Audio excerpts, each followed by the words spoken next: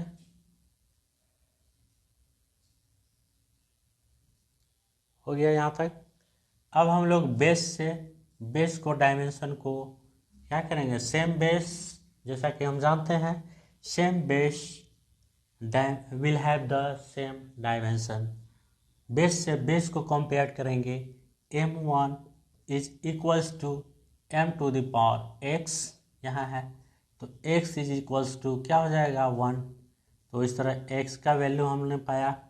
अब इसी तरह l जो है, t जो है, t टू द पावर यहाँ -2 है LHS साइड, जबकि इधर जो है t to the power -2y है। ठीक है, तो ये कैंसिल हो जाएगा, 2y सिर्फ होगा, ये कैंसिल हो जाएगा, तो क्या हो जाएगा, -2 is equal to y, 2y, ये कैंसिल, तो y इज इक्वल्स टू क्या हो जाएगा 2। y का वैल्यू हम लोग को 2 मिल गया। अब mt हो गया, l का हम लोग निकालेंगे value, l to the power 1 is equals to l to the power y plus z। तो y plus z is equals to क्या हो जाएगा 1, और y का वैल्यू क्या है 2 plus z is equal to 1, तो z इज इक्वल्स टू क्या हो जाएगा 1 - 2, तो z इज इक्वल्स टू क्या हो जाएगा -1। तो इस तरह हम लोगों ने z का भी वैल्यू गेन कर लिया। अब बस as it is in x, y and z का वैल्यू इस इक्वेशन में पुट कर देंगे तो क्या हो जाएगा f is equal to K dimensional constant है, m to the power x है, x का वैल्यू हम लोग का a आ चुका है, v का वैल्यू v का पावर y है, y का वैल्यू हम लोग को ऑलरेडी 2 आ चुका है, एंड r का पावर कितना है z का वैल्यू हम लोग को -1 आ चुका है। तो ये आ गया हम लोग का सेंट्रीपिटल फोर्स का एक्सप्रेशन।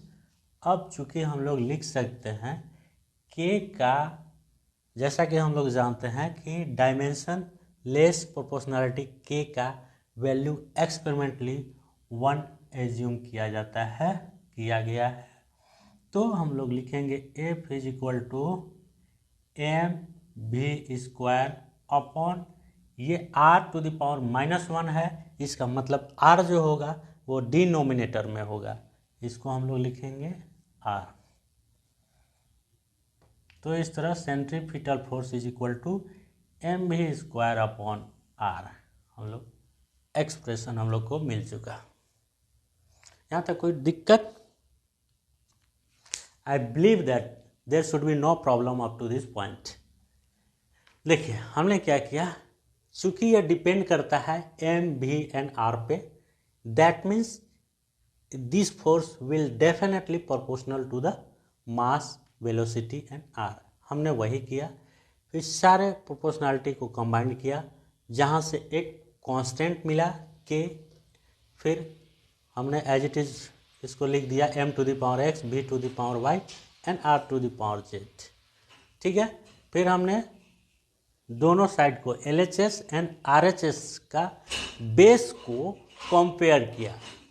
LHS हमारा मिला ये फोर्स का, और RHS हमारा मास, वेलोसिटी एंड R को हमने लिखा इस तरह से मिला। इसको बेस से बेस को कंपेयर किया, लाइक M से M को L से एंड T को T से कंपेयर किया, और इस तरह X का वैल्यू मिला, Y का मिला एंड Z का मिला।